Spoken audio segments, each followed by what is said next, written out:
Well, here's our promised cat video on the weekend coding. As always, need the team name here, leader, and the members listed. Rules for coding: remove all question numbers, no uppercase. All choices must be real forms, and the chart is listed there. Prom queen comes first, then sexy distractor, cross-eyed cousin. Copy and paste the label exactly. You should have one author and one editor of each section.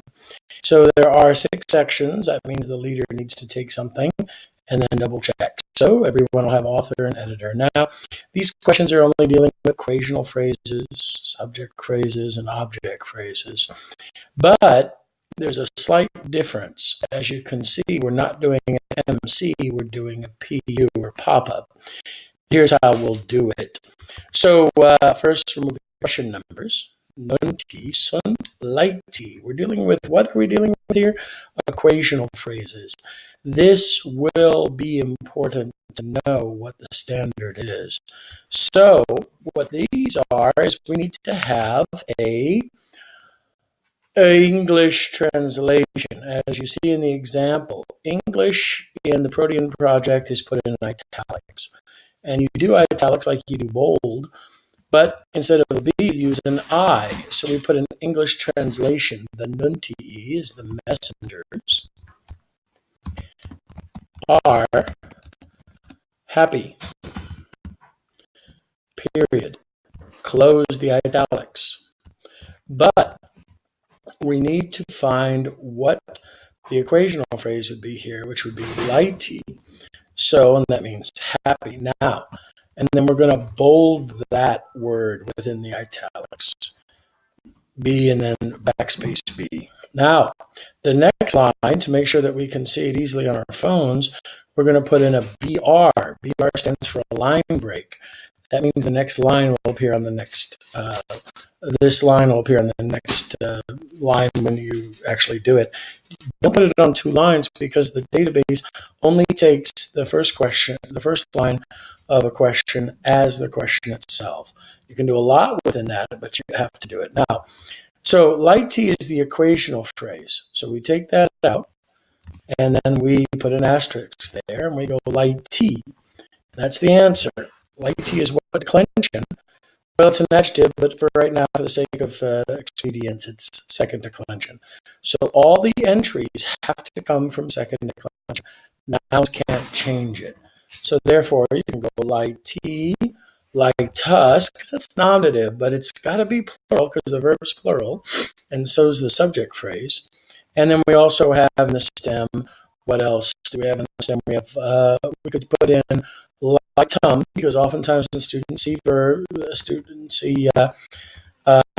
they think, oh, it's got to have an object phrase.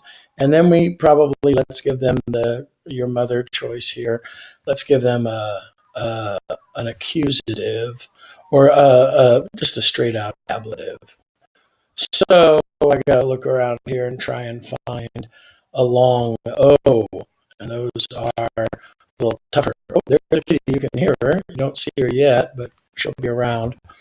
There's a nice long O. All right, so I've got a nice construction. That's a pop-up. Now, what about the rest? Well, that's straight copying and pasting of, not the whole table, just of the everything from the HTML to the feedback. Now, what about words you don't know? That's when you go to, as always, Latin-dictionary.net, and you type in words you don't know. You can't type in the whole word, only the stem will tell you. So in this case, if you didn't know that nuntius is a messenger, you can just simply type in nuntius and or nunti, and it'll tell you have some choices of verb. It's not a verb. Nuntius, nuntii, aha, second declension I, so it follows the gladius pattern. Defender, message, probably messenger is a little better. But if you didn't know that lighty is happy, you simply type in light, and it'll say it's an adjective, and we'll talk about adjectives next chapter, but we can pretend they're nouns.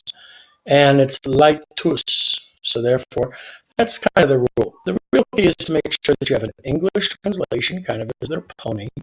You show what it's going to be, and then you make sure that you follow exactly what it's going to be, so the messengers are happy. Well, that takes care of everything. Same idea works for all of these. We played with different chapters to beef up the numbers there, but also to give you some experience. Itty bit, here, kitty, kitty, kitty. Oh, you can hear itty bit. Itty bit's running around. Itty bit, pss, pss, pss. Here, kitty. So, and that's about everything we need. We can't have a cat video without the cat. And here she is. She's now stalking my hand, and oh, yes, she is. Look how big she's gotten. She's huge. Huge. And there's the itty bit. So do your coding. Work together on the comments. I get the comments. And it's going to be due on Sunday. The team leader will submit that on Sunday. All right, then. So that takes care of everything. Hope to see you at parent-teacher conferences. If you are staying back, I'll be helping out with coding. And I guess you're coming back for that last hour. So I'll have Block C will have 100C will have a whole time of coding. And the other classes, I'll have an open office hours. So the key is to make sure you have your stuff ready. And the itty bit saying, do your coding and have fun and great work on the test. We're going to repeat the process, and we're going to be learning in the next chapter about adjectives. Well, that takes care of everything. So until next time, sayonara.